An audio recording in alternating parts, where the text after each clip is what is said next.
Racun raket apa minggu ni? Ini dia raket Velek Sakura. Yang ni saya pakai tali Velek Ultramax Turbo Nano 66 Plus. Tension 27, beri stres 10. Let's go man.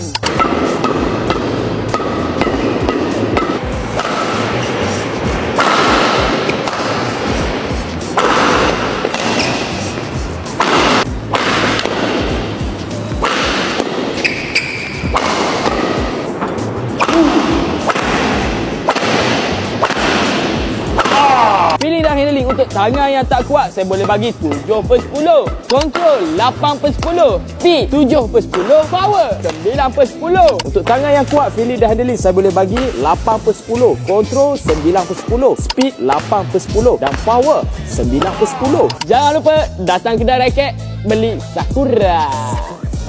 Beli terus. Mantap.